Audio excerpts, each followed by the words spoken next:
ምዕራፍ 22 ከነዚህም ነገሮች በኋላ እግዚአብሔር አብርሃምን ፈተነው እንዲህም አለው፣ አብርሃም ሆይ። አብርሃምም እነሆ አለሁ አለ። የምትወደውን አንድ ልጅህን ይስሐቅን ይዘህ ወደ ሞሪያ ምድር ሂድ፣ እኔም በምነግርህ በአንድ ተራራ ላይ በዚያ መሥዋዕት አድርገህ ሰዋው አለ። አብርሃምም በማለዳ ተነስቶ አህያውን ጫነ፣ ሁለቱንም ሎሌዎቹንና ልጁን ይስሐቅን ከእርሱ ጋር ወሰደ። እንጨትንም ለመሥዋዕት ሰነጠቀ። ተነስቶም እግዚአብሔር ወዳለው ቦታ ሄደ። በሦስተኛውም ቀን አብርሃምም ዓይኑን አነሣና ቦታውን ከሩቅ አየ። አብርሃምም ሎሌዎቹን አላቸው፣ አህያውን ይዛችሁ ከዚህ ቆዩ፣ እኔና ልጄ ወደዚያ ሄደን እንሰግዳለን፣ ወደ እናንተም እንመለሳለን። አብርሃምም የመሥዋዕቱን እንጨት አንስቶ ለልጁ ለይስሐቅ አሸከመው። እርሱም እሳቱንና ቢላውን በእጁ ያዘ። ሁለቱም አብረው ሄዱ።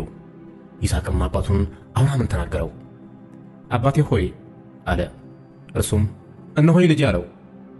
እሳቱንና እንጨቱ ይኸው አለ። የመሥዋዕቱ በግ ግን ወዴት ነው አለ። አብርሃምም ልጄ ሆይ የመሥዋዕቱን በግ እግዚአብሔር ያዘጋጃል አለው። ሁለቱም አብረው ሄዱ። እግዚአብሔርም ወዳለው ቦታ ደረሱ። አብርሃምም በዚያ መሠዊያውን ሠራ፣ እንጨትን መረበረበ፣ ልጁንም ይስሐቅንም አስሮ በመሠዊያው በእንጨቱ ላይ አጋደመው። አብርሃምም እጁን ዘረጋ፣ ልጁንም ያርድ ዘንድ ቢላው አነሣ። የእግዚአብሔር መልአክም ከሰማይ ጠራና አብርሃም አብርሃም አለው። እርሱም እነሆኝ አለ። እርሱም በብላቴናው ላይ እጅህን አትዘርጋ፣ አንዳችም አታድርግበት፣ አንድ ልጅህን ለእኔ ያልከለከልክምና እግዚአብሔርን የምትፈራ እንደሆን አሁን አውቄአለሁ አለ። አብርሃምም ዓይኑን አነሣ፣ በኋላውም እነሆ አንድ በግ በዱር ውስጥ ቀንዶቹ በዕፀ ሳቤቅ ተይዞ አየ።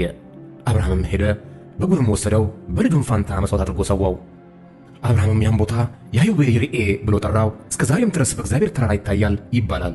የእግዚአብሔርም መልአክም አብርሃምን ከሰማይ ሁለተኛ ጊዜ ጠራው፣ እንዲህም አለው፣ እግዚአብሔር በራሴ ማልኩ ይላል፣ ይህንን ነገር አድርገሃልና አንድ ልጅህንም አልከለከልክምና በእውነት በረከትን እባርክሃለሁ፣ ዘርህንም እንደ ሰማይ ከዋክብትና በባሕር ዳር እንዳለ አሸዋ አበዛዋለሁ።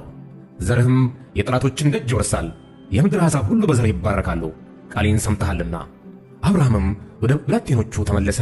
ተነስተውም ወደ ቤርሳቤህ አብረው ሄዱ።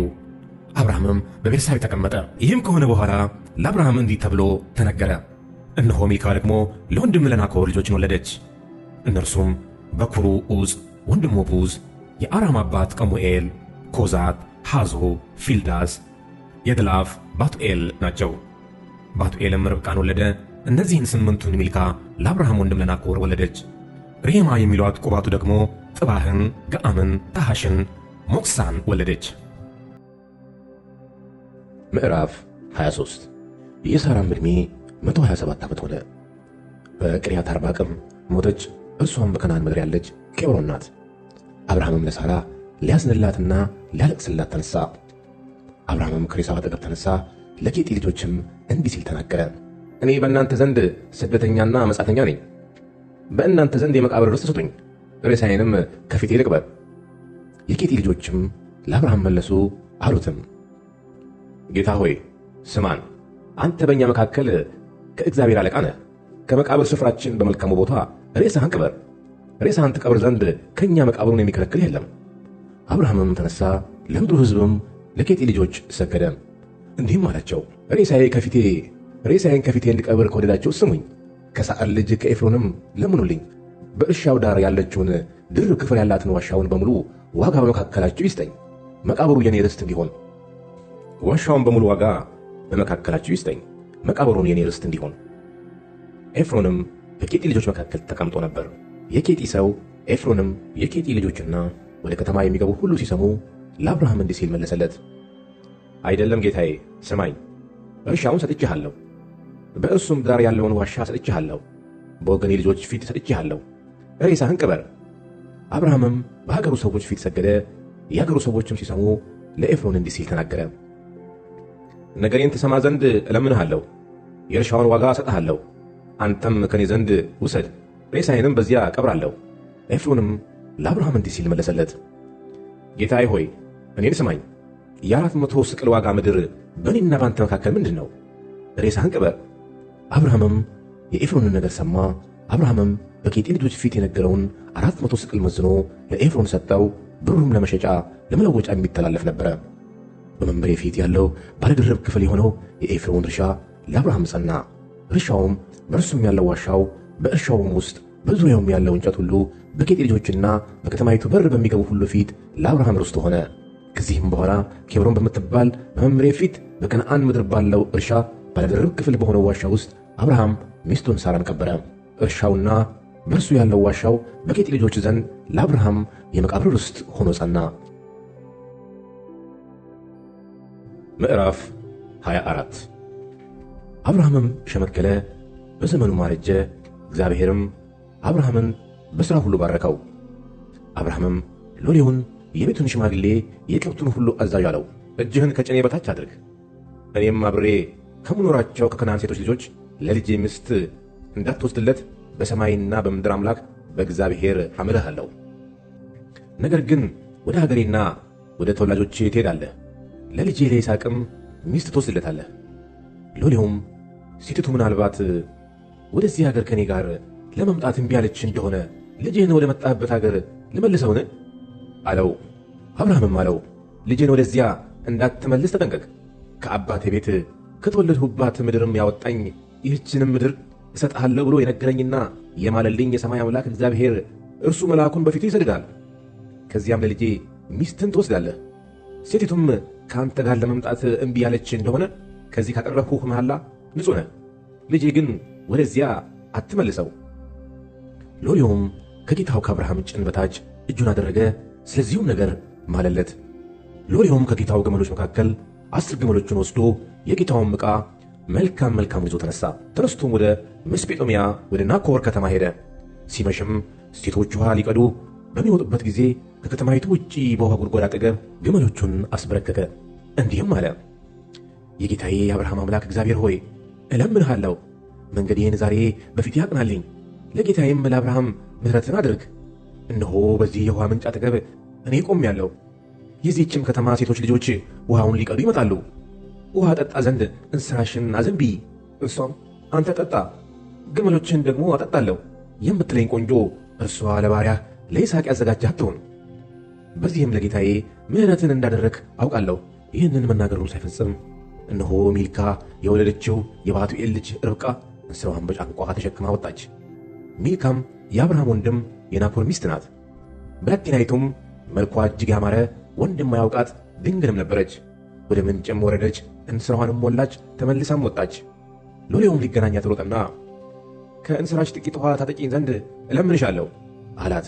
እርሷም ጌታዬ ሆይ ጠጣ አለችው። ፈጥናም እንስራዋን በእጇ አውርዳ አጠጣችው። እርሱንም ከጠጣች በኋላ ለግመሎቹ ደግሞ ሁሉም እስኪረኩ ድረስ ውሃ ቀዳለሁ አለች። ፈጥናም ውሃውን ከእንስሯ በማጠጫው ውስጥ ገለበጠችው። ደግሞም ልትቀዳ ወደ ጉድጓዱ ሮጠች፣ ለግመሎቹም ሁሉ ውሃ ቀዳች። ሰውየውም ትክ ብሎ ይመለከታት ነበር። እግዚአብሔር መንገዱን አቅንቶለት እንደሆነ ወይም እንዳልሆነ ለማወቅ ዝም አለ። ግመሎቹም ከጠጡ በኋላ እንዲህ ሆነ። ሰውየውም ግማሽ ስቅል የሚመዝን የወርቅ ቀለበት፣ ለእጆቿም 10 ስቅል የሚመዝን ጥንድ የወርቅ አምባር አወጣ። እንዲህም አላት፣ አንቺ የማን ልጅ ነሽ? እስኪ ንገሪኝ፣ በአባትሽ ቤት የምናድርበት ስፍራ ይገኛልን? አለችውም፣ እኔ ሚልካ ለናኮር የወለደችው የባቱኤል ልጅ ነኝ። በእኛ ዘንድ ገለባና ገፈራ የሚበቃ ያህል አለ፣ ለማደሪያም ደግሞ ስፍራ አለን። ሰውየውም አጎነበሰ፣ ለእግዚአብሔርም ሰገደ፣ እንዲህም አለ፣ ቸርነቱንና እውነቱን ከጌታዬ ያላራቀ የጌታዬ የአብርሃም አምላክ እግዚአብሔር ይመስገን። እኔ በመንገድ ሳለሁ እግዚአብሔር ወደ ጌታዬ ወንድሞች ቤት መራኝ። ብላቴናይቱም ሮጠች፣ ለእናቷም ቤት ይህንን ነገር ሁሉ ተናገረች። ለርብቃም ላባ የተባለ ወንድም ነበራት። ላባም ወደ ውጭ ወደ ውሃ ምንጭ ወደ ሰውየው ሮጠ። ቀለበቱንና አምባሮቹን በእህቱ እጅ ባየ ጊዜ የእህቱን የርብቃን ነገር ያ ሰው እንዲህ አለኝ ያለችውን በሰማ ጊዜ እርሱ ወደዚያ ሰው መጣ። እነሆም በውሃ ምንጭ አጠገብ ከግመሎቹ ዘንድ ቆሞ ነበር። እርሱም አለው፣ አንተ የእግዚአብሔር ብሩክ ግባ፣ ስለምን አንተ በውጭ ቆመሃል? እኔም ቤቱን ለግመሎችህም ስፍራ አዘጋጅቻለሁ። ሰውየውም ወደ ቤት ገባ፣ ግመሎቹንም አራገፈ፣ ገለባና ገፈራም ለግመሎቹ አቀረበ። እግሩን ይታጠብ ዘንድ ከእርሱም ጋር ላሉት ሰዎች የእግር ውሃ አቀረበ። መብልንም በፊቱ አቀረበለት። እርሱ ግን ነገሬን እስክናገር ድረስ አልበላም አለ። እርሱም ተናገር አለው። እርሱም አለ፣ እኔ የአብርሃም ሎሌ ነኝ። እግዚአብሔርም ጌታዬን እጅግ ባረከው፣ አገነነውም። ወንዶች ባሪያዎችንና ሴቶች ባሪያዎችን፣ ግመሎችንም አህዮችንም ሰጠው። ሳራም የጌታዬ ሚስት በእርጅናው ለጌታዬ ወንድ ልጅን ወለደች። የነበረውንም ሁሉ ሰጠው። ጌታዬም እንዲህ ሲል አማለኝ፣ እኔ ካለሁበት አገር ከከናናውያን ሴቶች ልጆች ለልጄ ሚስትን አትውሰድ፣ ነገር ግን ወደ አባቴ ቤት ወደ ወገኔም ሂድ፣ ለልጄ ሚስትን ውሰድለት። ጌታዬንም ሴቲቱ ምናልባት ባትከተለኝሳ አልሁት። እርሱም አለኝ፣ አካሄዴን በፊቱ ያደረግሁለት እግዚአብሔር መልአኩን ከአንተ ጋር ይልካል፣ መንገድህንም ያቀናል። ለልጄም ከወገኖቼ ከአባቴም ቤት ሚስትን ትወስዳለህ። የዚያን ጊዜ ከመሐላዬ ንጹሕ ነህ። ወደ ዘመዶቼ ሄደህ እነርሱ ባይሰጡህ ካማልሁህ መሐላ ንጹሕ ትሆናለህ። ዛሬም ወደ ውሃ ምንጭ መጣሁ፣ እንዲህም አልሁ፣ የጌታዬ የአብርሃም አምላክ እግዚአብሔር ሆይ ዛሬ የምሄድበትን መንገዴን ብታቀናልኝ። እነሆ እኔ በውሃው ምንጭ ላይ ቆሜአለሁ። ውሃ ልትቀዳ ለምትመጣውም ቆንጆ ጥቂት ውሃ ከእንስራሽ አጠጭኝ ስላት፣ እርሷም አንተ ጠጣ፣ ደግሞም ለግመሎች እቀዳለሁ የምትለኝ እግዚአብሔር ለጌታዬ ልጅ ያዘጋጃት ሴት እርሷ ትሁን። እኔም የልቤን መናገር ገና ሳልፈጽም እነሆ ርብቃ እንስራዋን በትከሻዋ ተሸክማ ወጣች፣ ወደ ምንጭም ወርዳ ውሃ ቀዳች። እኔም እስኪ አጠጭኝ አልኋት። ፈጥናም እንስራዋን ከጫንቋ ወረደችና አንተ ጠጣ፣ ግመሎችንም ደግሞ አጠጣለሁ አለችኝ። እኔም ጠጣው፣ ግመሎችንም ደግሞ አጠጣች። እኔም አንቺ የማን ልጅ ነሽ ብዬ ጠየኋት። እርሷም ሚልካ ለናኮር የወለደችለት የባቱኤል ልጅ ነኝ አለች። ቀለበትም አደረግሁላት፣ ለእጆቿም አምባሮች አደረግሁላት። በግንባሬም አጎነበስኩ፣ ለእግዚአብሔርም ሰገድሁ። የጌታዬን የወንድሙን ልጅ ለልጁ እወስድ ዘንድ በቀና መንገድ የመራኝን የጌታዬን የአብርሃምን አምላክ እግዚአብሔርን አመሰገንሁ። አሁንም ቸርነትና እውነት ለጌታዬ የተሰሩ እንደሆነ ንገሩኝ፣ ይህም ባይሆን ንገሩኝ፣ ወደ ቀኝ ወይም ወደ ግራ እል ዘንድ። ላባና ባቱኤል መለሱ እንዲህም አሉ፣ ነገሩ ከእግዚአብሔር ዘንድ መጥቶአል፣ ክፉም በጎም ልንመልስልህ አንችልም። ርብቃ እንኋት በፊትህ ናት፣ ይዛት ሂድ፣ እግዚአብሔር እንደተናገረ ለጌታህም ልጅ ሚስት ትሁን። የአብርሃም ሎሌ ነገራቸውን በሰማ ጊዜ ወደ ምድር ወድቆ ለእግዚአብሔር ሰገደ። ሎሌውም የብርና የወርቅ ጌጥ ልብስም አወጣ፣ ለርብቃም ሰጣት። የከበረ ስጦታንም ለወንድሟና ለእናቱ አቀረበ። እርሱም ከእርሱም ጋር ያሉት በሉ ጠጡ፣ ከዚያም አደሩ። ማልደውም ተነሱና ወደ ጌታዬ እሄድ ዘንድ አሰናብቱኝ አላቸው። ወንድሟና እህቷም ብላቴናይቱ 10 ቀን ያህል እንኳን ከእኛ ዘንድ ትቀመጥ፣ ከዚያ በኋላ ትሄዳለች አሉ። እርሱም እግዚአብሔር መንገዴን አቅንቶልኛልና አታዘግዩኝ፣ ወደ ጌታዬ እሄድ ዘንድ አሰናብቱኝ አላቸው። እነርሱም ብላቴናይቱን እንጥራና ካፏን ጠይቃሉ። ርብቃንም ጠርተው ከዚህ ሰው ጋር ትሄጃለሽን አሏት። እርሷም እሄዳለሁ አለች። እህታቸውንም ርብቃን ሞግዚቷንም የአብርሃምን ሎሌና ሰዎቹንም አሰናበቷቸው። ርብቃንም መረቋትና አንቺ እህታችን እልፍ አእላፍት ሁኚ፣ ዘርሽም የጠላቶችን ደጅ ይውረስ አሏት።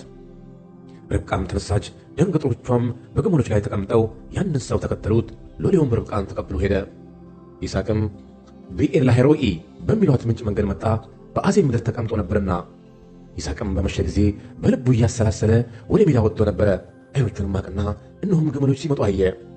ርብቃም ዓይኖቿን አቀናች፣ ይስሐቅንም አየች፣ ከግመልም ወረደች።